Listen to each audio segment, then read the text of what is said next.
እዚህ ጋር 4 ዓመት አለች። 4ቷን ዓመት ያዝልኝ። እሱ የነገሰበት ዘመን ነው። 4 ዓመት አለ። አሁን 970 እና 480 እንደምረዋለን። እሺ 970 ሲደመር 480 ስንት ሆነ? 1450 አይደል? 1000 ስንት ሆነ? 450 450 ከዚህ ላይ ስንት መቀነስ አለብን? 1446 ቅድም ያልኩት እንዲመጣ ስንት መቀነስ አለብን? 1100 ስንት መቀነስ አለ? ኖ እኮ 1146 እንዲመጣልን ከ1450 ስንት ነው መቀነስ ያለብን? ከ50 46 ስትቀንስ ስንት ነው የሚመጣው? አራት መቀነስ ጎበዝ። 4 ኦኬ። 4ቷን እንፈልጋታ። እንዴት ነው የምንቀንሳት? ሰለሞን በእስራኤል ላይ በነገሰ 480 እስራኤል ከግብፅ ምድር ከወጡ 480 ዓመት በሆነ ጊዜ ሰለሞን በእስራኤል ላይ በነገሰ በ4ኛው ዓመት ይላል አይደል? 4ቷን ዓመት እዚህ ጋር ስንቀንሳት ሰለሞን ከነገሰ በኋላ ስለሆነ 97 ላይ ስለሆነ የነገሰው 4ቷን ዓመት ስንቀንስ ስንት ይወጣል ማለት ነው? 1446 ማለት ነው። ትክክል ነው። ተከታተለኝ ብራዘር፣ ላይቭም ላይ በዓለም ዙሪያ ሰው ስለሚያይ ማለት ነው። እሺ ኦኬ 1446 ቅድመ ልደተ ክርስቶስ ማለት ነው። ምን ልታሳይ ነው? አሁን እኛ ያለንበት ስንት ነው? 2017 አይደል? ኦኬ ጌታችን ኢየሱስ ክርስቶስ በተሰቀለበት ጊዜ የእስራኤል ሕዝብ ከግብፅ ምድር ከወጡ 1446 ዓመት ሆኗቸዋል።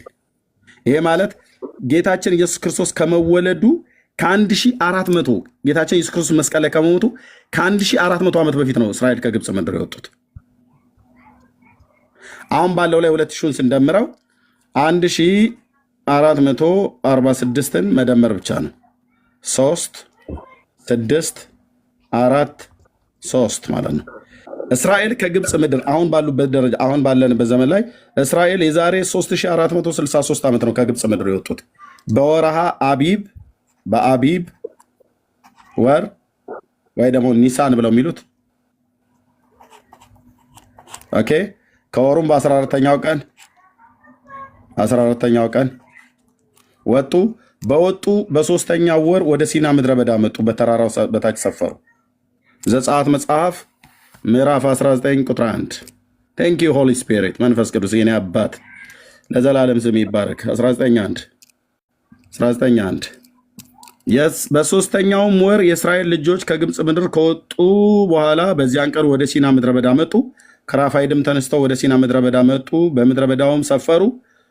በዚያን እስራኤል በተራራው ሰፈረ ይላል። ስንት ወር? 3 ወር።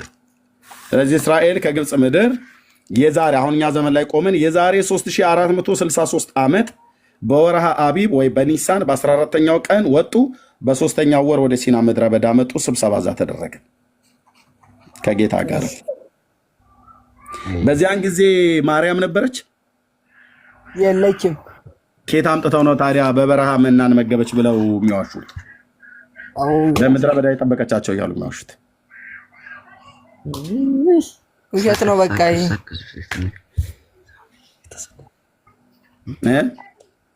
ይሄ ውሸት ነው። አዎ አቡነ ማትያስ ራሱ እኮ ተናግረዋል። ምን ብለው? ይሄ ሁላ ሊቃውንት እያለ ገድላትና ታምራት መጽሐፍቶች ምን ብለዋል አሉ? ምን ብለዋል አሉ?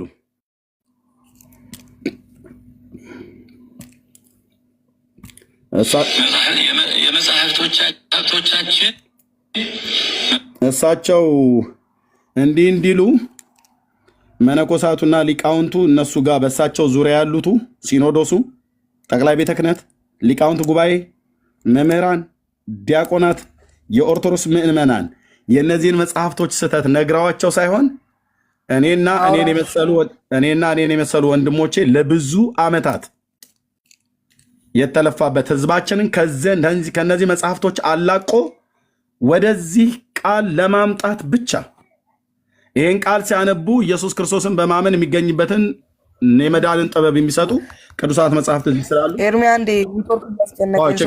ችግር የለም። ኦኬ። ስለዚህ ወደዚህ መጽሐፍት ለማምጣት ነው። ስለዚህ ምን አሉ እሳቸው? አንብበው ተረድተው አይደለም፣ ደፍሬ ነው የምነግራችሁ። ቆይ 19 ያላችሁ እሳቸው ማንበብ አይችሉም እያልኩ አይደለም። እድሜያቸው በጣም ገፍቷል፣ ትልቅ ናቸው። እነዚህን መጽሐፍቶች እንኳን ብፁዕ አቡነ ማትያስ አይደሉም የሊቃውንት ጉባኤ ውስጣቸው ምን እንደተጻፈ አያውቁት።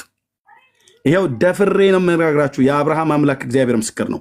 መጽሐፎቹ ተጻፉ ለጸሎት ከማንበብ በቀር ምንም ውስጣቸው የተጻፈን ጉድ ምድር የማይሸከመውን ውሸት በቀይና በጥቁር እስክሪብቶ ተጽፈው ተቀምጠዋል። በመላእክ ስም በቅዱስ ራጉኤል፣ በቅዱስ ሚካኤል፣ በቅዱስ ገብርኤል፣ በቅዱስ ሚካኤል፣ ሩፋኤል በቃ በጣም እዚህ ያሉት ማለት ነው በሙሉ ተረድረው በመላእክት ስም የተጻፉት በጌታችን እናት ማርያም ስም የተጻፈ በቅዱሳን ተብለው በተጻፉት ሁሉ በሙሉ የተጻፈው አንዳችም። ስለዚህ እነዚህ መጽሐፍቶቻችን የጥራት ጉድለት አለባቸው ብለው ያሉት እኔንና እኔን የመሰሉ ወንድሞቼ እና እህቶቼ በተሐድሶ ውስጥና በወንጌላውያን አማኞች ውስጥ ያሉ ህዝባችንን ከእንዲህ አይነት የስህተት ትምህርት ነቅለን ወደ እውነተኛ ወደ እግዚአብሔር ቃል እንዲመጡ ተሐድሶ ለኢትዮጵያ ኦርቶዶክስ ቤተክርስቲያን እያልን ለብዙ ዘመን የጮህን እግዚአብሔርን በጸጋው ጉልበት ስለረዳን እዚህ ደረጃ ላይ ተደርሷል ማለት ነው። ምን አሉ ብፁዕነታቸው? የመጽሐፍቶቻችን ጥራት ያስፈልጋቸዋል። አዎ ጥራት ያስፈልጋቸዋል። እንግዲህ በሊቃውንት ጉባኤ ያልተመረመረ መጽሐፍ ማለፍ የለበትም። በእውነቱ ማለት ነው። ባገኛቸው በግል አባት ስለሆኑ አሁን በወንጌል አማኞች ውስጥ በሆንም እሳቸው በፕትርክና በነበሩበት ዘመን እኔ ቀድስ አልነበረም። ከእሳቸው በፊት የነበሩት ብፁዕ አቡነ ጳውሎስ በነበሩበት ዘመን ነበር እኔ ቀድስ የነበረው እና ባገኛቸው ጉልበታቸውን ስሜ ቡራኬ ትከርሻቸውን ስሜ ቡራኬ ከእጃቸው ላይ መስቀሉን አልሳለምም። ምክንያቱም የመጽሐፍ ቅዱስ ትምህርት ስለ አይደለም። ግን ስሜ አንድ ነገር እንደው የምትለው ነገር አለ ወይ ብለው ቢሉኝ ህዝባችን የታሰረበት ጽኑ ስርዓት በእንደነዚህ አይነት በቅዱሳን መላእክት ስም የተጻፈና እና አቡነ ገሪማ ምናምን ነገር እየተባለ እዚህ የሚቀለድበት ህዝባችን ላይ መቼ ነው የጌታችን የመድኃኒታችን የኢየሱስ ክርስቶስን ቅዱስ ወንጌልን የነ ቅዱስ ጳውሎስን መልእክታትን እነዚህን ቅዱሳት መጽሐፍትን የሚያነቡት? ኦርቶዶክስ መጽሐፍ ቅዱስ ብቻ ብሎ የሚለውን ቃል የጴንጤዎች የሉተር ቅዠት ነው ብለው ታዲያ ብለን ስንላቸው ጻፉ ብለን ስንላቸው ወይ ጻፉ ብለን ሳንላቸው የመጽሐፍ ቅዱስ አይበቃንም ብላ ያለች ቤተክርስቲያን እጽፋለሁ ብላ መድኃኒዓለም ኢየሱስ ክርስቶስ ከወንድ ጋር 1 ሰዓት ሙሉ ከንፈር ተሳሳመ ስሜቱ እስኪመጣበት ድረስ ሰውየውን ሳመው ብሎ የሚል በጌታ መድኃኒዓለም ስም እንዲህ አይነት ነውር ተጽፏል። መድኃኒዓለም ከሰዎች ጋር ወርዶ ከንፈር ይሳሳማል። አንዱ መጽሐፍ አልበቃ ብሎ ያላት ቤተክርስቲያን እንደነኛ አይነት መጽሐፍቶች ጻፉ በገዳሙ ስሜቱ እስኪመጣ ድረስ ሰውየውን ሳመው ይላል። ልቤን አሳጥተኛል ይለዋል የሚሳመው ሰውዬ። ያው ድርሳነ መድኃኒዓለም ወገር ለመባጽ ይሆን ኤርሚ እቺን አንብባት በእናት ይሄ ልጅም 1400 ሰዎች የሚስሙ ድንገት ያልሰሙ ይኖራሉ። ይሄ መባጽ ይሆንን በጣም በቃ ጌታን በጣም የሚያዋርድ መጽሐፍ ስለሆነ ይነበብ። ይሄን ስናነብ ልቤ እያዘነ ቤተክርስቲያኒቱም ራሱ ሰምተዋለች፣ አባቶች ሰምተውታል። እኛ እዚህ እንደምንላፋለፈው እንዳይመስሉ። ማንም መጥቶ ጎረምሳ ስለሰደበን አይደለም፣ ይሰሙናል። አባቶች ይሰማሉ፣ የሚሰሙ አባቶች አሉ። ለዚህም ነው ጉባኤ የጠሩት። 10 ዓመት ሙሉ ሶሻል ሚዲያ ላይ ጮክ ያለው ከወንድሜ ትዝታውም ጋር ከሌሎችም ጋር ሆነ።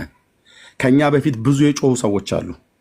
የኢትዮጵያ ኦርቶዶክስ ቤተክርስቲያን መልካሙ መልኳን ያን ቆንጅዬ መልኳን ያበላሸባት በጣም ብዙ ነውር፣ በጣም ብዙ ቆሻሻ የሆነ ነገር ውስጥ ተጽፏል። ያውም በመላእክት ስም በጌታ እናት ስም በመድኃኔዓለም ስም መድኃኔዓለም ላይ እንደዚህ ይቀለዳል? ወንድሞች እናቶች፣ አሁን መለፍለፍን ትተህ ሄርሚ እናንወያይ። አትለፍልፍ፣ ዝም ብለህ ከመለፍለፍ እናንወያይ ነው የገባው። እታችሁ ረጅ የማንም ባልቴት መጫወቻ አይደለሁም። እታችሁ ረጅ ለባልቴት ስራ አልጠፋብኝም። አንቺም ብሎ ደግሞ ተወያይ። አሁን አንድ ቢይዝሽ ለምን ከሊቃውንቱ ጋር አትናገርም ትያለሽ? ሊቃውንቶቹን ሁሉ ጠርቻለሁ። እታችሁ ረጅ እህትዬ እደግመዋለሁ። ዳጸ ልሳን አይደለም። ከማንም ባልቴት ጋር አልከራከርም። የላክሽው አስገባኝ ብለሽ ነው፣ አስገባውሽ። እዛ ቁጭ ብለሽ መስማት ነው ያለብሽ። ጥያቄ ካለሽ መጠየቅ። አሁን አንቺ ምን አውቀሽ ደግሞ ምን የምታውቂው ነገር አለ? ውዳሴ ማርያም አልተማርሽ፣ ቅዳሴ አልተማርሽ፣ መጽሐፍቶችን አላነበብሽ። ዘመኑን ሁሉ ሲያነብ ከመጣ ሰው ጋራ ከአንድ የወንጌል ሰባኪ ጋራ መጽሐፍ ቅዱስ ብጠይቅሽ አታውቂ፣ እንደዚህ ብጠይቅሽ አታውቂ። ቁጭ ብለሽ ስሜታች አንዴ ላንብብልህ። አቤት አንዴ ክላስ እየረፈደብኝ ስለሆነ አንዴ አንብብልኝ እና ልውጣ። ያው ላንብብልህ ፈጠን ፈጠን። ቴንክ ዩ። ምዕራፍ 7 ገጽ 254 ድርሳነ መድኃኔዓለም ወገድ ለመባህ ጽዮን። ድርሳነ መድኃኔዓለም ወገድ ለመባህ ጽዮን። እሺ ዳግመኛ የአባታችሁ አባቴ ብዬ ስለማልጠራ የአባታችሁ መዓዛ ማነው የመባህ ጽዮን ደግነቱን እንነግራችኋለን። ብቻዬን ከቆምኩበት እንደ ሽቱ መዓዛ ሽቱ በጎ የሆነ የህይወት መዓዛ ወደ እኔ መጣ አለ። ብመለከትም ብቻዬን ነኝ፣ በእኔ ላይም ምን እንደሆነ አሰብሁ። ወደ ቅዱሳንም ሄዱ፣ እግዚአብሔርን አሳይቷቸው እንደሆነ ይነግሩኝ ዘንድ ደርሼ በእኔ ላይ የሚሆነውን ነገር ነገርኳቸው። ሰምተውም ከስጦታው የተነሳ አደነቁ። በግዕዝ ሁሉ አለ እዚህ ማለት ነው። አደነቁ። እዛ ምን አሉ? የይቅርታን አምላክ እግዚአብሔርንም የይቅርታን አምላክ አመሰገኑት። አንተም ብፁዕ ነህ ምስጉንም ነህ አሉኝ። ይህ የመዓዛ ሽታ መድኃኔዓለም ነው። ወደ መረጣቸው ሰዎች በመጣ ጊዜ ልማዱ እንዲህ ነው። አስቀድሞ ከመዓዛው ያጠግባቸዋል፣ ከዚህም በኋላ ይታያቸዋል። አንተን ታየው ዘንድ አለህና ለማየት ተዘጋጅ። ከዛሬ ጀምሮ በሸተተ ጊዜ ስገድለት፣ ወደ አንተም እንደደረሰ እወቅ አሉት። ይህንንም ሰምተው ደነገጠ። እኔም ኃጢአተኛው ምን እላለሁ? እሱ እንደወደደ ያዘጋጀኝ እንጂ እነዚህን ቅዱሳን አሜን እውነት ይሁን አሉ። ከዚህም በኋላ ትንሽ ቀን ተቀመጠ። የመዓዛውም ሽታ ከእሱም አልተወገደም። ከዕለታትም በአንድ ቀን ጌታችን ኢየሱስ ክርስቶስ በተወለደበት በታኅሳስ 29 ቀን በዓሉን ለማክበር ከቤቱ በወጣ ጊዜ የዚያን ጊዜ የፀሐይ ጨረቃ ብርሃን ወደ ሰማይ አንጋጦ ወደ እግዚአብሔር ጸለየ። በዚያን ጊዜ የሰማይ በር ተከፍቶ አየ። እንደ መብረቅም ያለ በትክክል ወረደ። ወደ እኔም ቀርቦ ሕፃን ሆኖ በአጠገቤ ተቀመጠ። አንገቴንም አቀፈኝ። ሕፃን ሆኖ ተቀመጠ። ማን የተቀመጠው? መድኃኔዓለም ማለት ነው። ተቀመጠ። በዚያንም ጊዜ ፍርሃትና መንቀጥቀጥም ያዘኝ፣ እንደ ሰምም ቀለጥሁ። እንዲህም ሲል መለሰልኝ፣ ዛሬ የተወለድሁ የማርያም ልጅ እኔ መድኃኔዓለም ነኝ፣ አትፍራ አለኝ። ይህንንም ብሎ አፌን ሳመኝ። ከጣዕሙም ብዛት የተነሳ አፌን አጣፈጠው።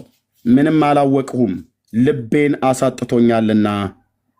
ለአንድ ሰዓት በልብሴ ቋጠርኩት፣ ልቤን አሳጥቶኛልና። ምኑ ሲሰማው? ከንፈሩ። ማን ነው ይህንን? በማ ላይ ነው እንደዚህ የሚባለው? በጌታዬ ላይ፣ በጌታችን ላይ፣ በመድኃኔዓለም ላይ። በመድኃኔዓለም ላይ ነው እች ቤተክርስቲያን የቀለደችው። ስጋዬን ለአሞራ እስክትሰጠው ድረስ እጋፈጣታለሁ። የመድኃኔዓለም የኢየሱስ ክርስቶስን ክብር ነው እንደዚህ ያደረጉት። ኦኬ። ከወንድ ጋር ተሳስሞ ለአንድ ሰዓት በልብስ የቋጠርኩት ይላል። ለአንድ ሰዓት ያህል እየተሳሳመ መድኃኔዓለም መጥቶ ከሰማይ በሕፃን መልክ መጥቶ መባዓ ጽዮንን ከንፈሩን ሳሞ ይላሉ። ከዛስ ሊነሳ በወደደ ጊዜ ጌታዬ ሳልጠግብህ ልትሄድ ነው አልሁት። ምኑ ነው የማይጠግበው? ከንፈር ለከንፈር እየተሳሳሙ ማለት ነው። ሳልጠግብህ ልትሄድ ነው አልሁት። ሚዩት አድርገው ወንድማችን። ሳልጠግብህ ልትሄድ ነው አልሁት። በዚያንም ጊዜ ምራቁን ከራሴ ላይ እንትፍ አለ። ንሳ፣ ተስፋ ይሁን፣ ተረጋጋበት፣ እኔም አልተውህም፣ ዘወትር ከአንተ ጋር ሆናለሁ አለኝ። ይህንንም ብሎ ወደ ሰማይ አረገ። ይህም ብቻ አይደለም፣ እሱ ብቻ አይደለም የሰማው። ስለ ቸኮልክ ይህን ክፍል ሁሉ በሙሉ ነው እኔ የማነበው መጽሐፉን። ከዛ ደግሞ ቁጥር 25 ላይ ከቁጥር 24 ጀምሮ እመቤታችንን መለሰችልኝ ይላል። መባዓ ጽዮንን መድኃኔዓለም ከሳመው በኋላ እመቤታችንን መለሰችልኝ፣ እንዲህም አለችኝ፣ እኔ በወንዝ ዳር የምገኝ የሱፍ አበባ ነኝ አለችኝ። እርሱም የገሊላው መድኃኔዓለም ነው አለኝ። ሰምቼም ከእግራቸው በታች ሰገዱ ይላል። ከዛስ እናቱም መለሰችልኝ፣ አፌንም ሳመችኝ፣ ሕፃኑም ይዞ አፌን ሳመኝ። አየ ማርያምና ጌታችን መድኃኒታችን ኢየሱስ ክርስቶስ እየወረዱ በጣም ብዙ ሰዎች ጋራ የወንዶችን ከንፈር ይሰማሉ። የትኛው የሞራል ብቃታችሁ ነው እናንተኛን መናፍቃን ብላችሁ የምትሉ? ድብን ያላችሁ የክርስቶስ ጠላቶች፣ የጌታ እናት የማርያም ጠላቶች የኢትዮጵያ ኦርቶዶክስ ተዋሕዶ ቤተክርስቲያን ናት።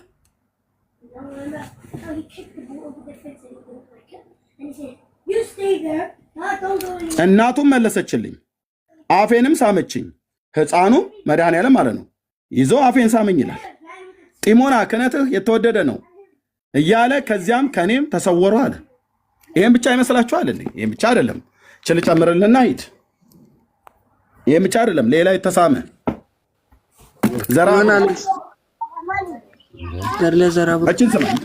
እችን ስማ። አዎ ደግሞ እንትን እኮ ነው ዛሬ ዝግ እኮ ነው፣ ትምህርት ቤት የለም 19 ዛሬ ሜዲያ አይደለም እኛ ጋር እንዳይዘጋም ተብሎ አለ። እንዴት ነው ዛሬ? ካላንደርማ ዘግቶ ነበረ። እችን ስማ፣ ግድ የለም። ኦኬ የና ቶሎ ቶላም ቤል ጨርሳለሁ። ኧረ ችግር የለውም። እኔ እኮ እከታተላለሁ፣ እመጣለሁ ቤላ ጊዜ። አሁንም አምጡልኝ። ኦኬ ሚዩት አድርገው። ኦኬ አንድ አምላክ በሚሆን በአብ በወልድ በመንፈስ ቅዱስም አምነን እግዚአብሔር ለወዳጁ ለአባታችሁ ማለት ነው፣ አባቴ ብዬ አልጠራውም እኔ፣ ዘርአ ብሩክ በጎ ነገር እንዳደረገለት ያለ ድምፅ በሰማይ ደጃፍ አልፎ የእሳትን ባህር ተሻግሮ ፈራስ በሽባሽ ሲሆን እንደ ሕያዋን መላእክት በፍጥነት ከጽንፍ እስከ ጽንፍ ከአድማስ እስከ አድማስ ሲደርስ ዘንድ የመላእክትን ክንፍ እንደሰጠው ወንድሞችና እህቶች ስሙኝ ይላል። እሺ እየሰማን ነው። 1500 ሰው እየሰማ ነው እዚህ። ይህ ጻድቁ አባታቸው ባለ በሕይወት ዘመናቸው ለሚያመልኩት ክብርና ጸጋና ክብርን የሚሰጥ ከፈጣሪው ከመላእክት ከሚበዙ 12 ክንፈ ጸጋን ተቀብሎ የሰማይ ደጆችን አልፎ የእሳት ባህርን ተሻግሮ ከእግዚአብሔር ዙፋን በሰባተኛው ሰማይ ደርሶ ከመንበሩ አጠገብ ፊት ቆመ። ዘርአ ብሩክ መላእክትም ለሌሎች ቅዱሳን ያልተሰጠ ይህንን ስልጣን አይተው ሰባቱን ሰማያትን አልፎ ከሚያስፈራ ከክብር ባለቤት ዙፋን ፊት ይቆም ዘንድ ለምድራዊ ሰው ይህንን ነገር እንዴት ይቻላል እያሉ አደነቁ። መላእክት ማለት ነው። ዘርአ ብሩክ በክንፉ በሮ ሄደ፣ በእግዚአብሔር ዙፋን ፊት ደረሰ። ይህንን ሲያደንቁ ጌታችን ማለት ነው ኢየሱስ ከመንበሩ ማለት ከዙፋኑ ተነስቶ አፉንና እግሩን መላ አካላቱን ሁሉ ሳመው። የማንን? የዘርአ ብሩክን። ሳሚው ማን ነው? ጌታችን መድኃኒታችን ኢየሱስ ክርስቶስ። ከየት ነው የተነሳው? ከመንበሩ ወይንም ከዙፋኑ ተነሳና ማንን ሳመው? ምኑን ሳመው? አፉን። ከዛስ እግሩን፣ የዘርአ ብሩክን አፍ፣ የዘርአ ብሩክን እግር፣ የዘርአ ብሩክን መላ አካላቱን ሁሉ ይላል። መላ አካላቱን ሁሉ ምንም የቀረ ቦታ የለም። ሀፍረተ ስጋውን ሁሉ ጭምር ማለት ነው። ምንም ሁሉ ነው ያቡራ ያለው ሁሉ። አንዳንድ አካላቶቹን አይደለም ያለው፣ መላ አካላቱን ሁሉ ሳመው። ማን ነው ሳሚው? ጌታዬ ኢየሱስ። የሚቀለደውን ቀልዲው ዘመናት አልቅሼበታለሁ፣ ዘመናት አልቀሰንበታል። እዚህ ያሉ ወንድሞቼ እናቶቼ፣ ጆኒ ስቶፕ። ኦኬ ሳመው፣ መላ አካላቱን ሁሉ ሳመው። ከዚህም በኋላ እናቱን ማርያም አፉንም እግሩን መላ አካላቱን እንድትስመው እንድትባርከው አዘዛት ይላል። ኢየሱስ ክርስቶስ ጌታዬ ለስም አጠራሩ ክብር ይሁንለት። ለእንዲህ አይነት ቆሻሻ ነገር ልጠራው እንኳን አይገባም ነበረ። ግን ኦርቶዶክስ የጻፈችው የዘመናት ጉድ ትውልድ ማወቅ ስላለበት ከዚህ ሰይጣናዊ ስርዓት መፈታት ስላለባችሁ ለዘላለም ወደሚኖረው ወደ ሕያው አምላክ ወደ እግዚአብሔር ቃል ዞር እንድትሉ እንናገራለን ገልጠን። ኢየሱስ ክርስቶስ ከሳመው በኋላ ይላል ከዛ እናቱን ደግሞ አንቺም አፉን ሳሚው አላት። የዘርአ ብሩክን እግሩንና መላ አካላቱን ሁሉ እንድትስመው እንድትባርከው አዘዛት ይላል። በገነትም ያሉ ሁሉ በገነትምና በዚህ ዓለም ያሉ ቅዱሳንና ክቡራን መላእክት ሁሉ እንዲሁ እንዲያደርጉ አዘዛቸው። እንዴት? ማርያም የዘርአ ብሩክን አፉንና እግሩን መላ አካላቱን ሁሉ እንደተሳመችው ኢየሱስ ክርስቶስም የዘርአ ብሩክን አፉንና መላ አካላቱን ሁሉ እንደሳመው መላእክትንም እንደዚሁ እንዲያደርጉ አዘዛቸው ይላል። እነ ሚካኤል ተሰልፈዋል። ማንን ሊስሙ? ዘርአ ብሩክን። ገብርኤል ተሰልፈዋል። ሌሎች እልፍ አእላፋት መላእክት ተሰልፈዋል። የዘርአ ብሩክን እግርና መላ አካላቱን አፉን ከንፈሩን እንዲስሙ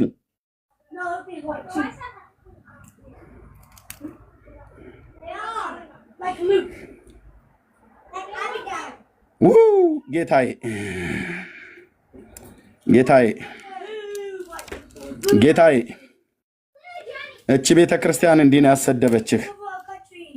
የበቀል እጅ ይነሳ ትውልድን ለማዳን ትውልድ እንዲጠፋ አይደለም ኦርቶዶክስ እንድትፈርስ አይደለም በወንጌል እውነት እንድትታደስ የእሳትህን ብርታት የቃልህን እውነት ግለጥልን ልዩ ልዩ ተአምራትና ምልክቶችን ድንቆችን በማድረግ ህዝብ ከታሰረበት እስራት ትፈታቸው ዘንድ እና እንዲያደርገች ይላል ከዛም መላእክት ሁሉ እንዲያደርጉ አዘዛቸው መላእክትም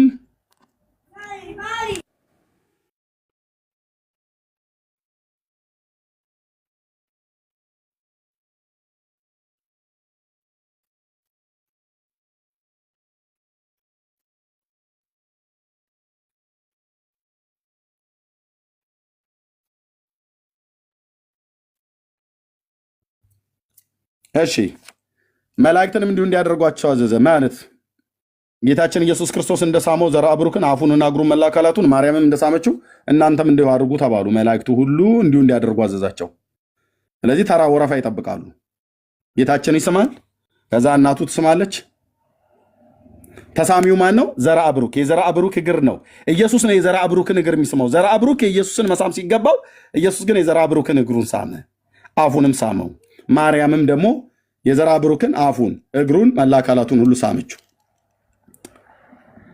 ሲስሟቸው ደግሞ ስሜታቸው ይመጣል ልቤን አሳጣኸኝ ይላል እናንተ በመንፈሳዊ ግልሙትና ውስጥ ያላችሁ ኦርቶዶክሳውያን ስሙን የጌታችንን እናት የዚህን ልክ የምታዋርዱ የሁላችን ጌታ የሆነው መድኃኔዓለም ኢየሱስ ክርስቶስን ስሙን ጠርታችሁ ይሄን የምታዋርዱ እናንተ ናችሁ እግዚአብሔርን የምታከብሩ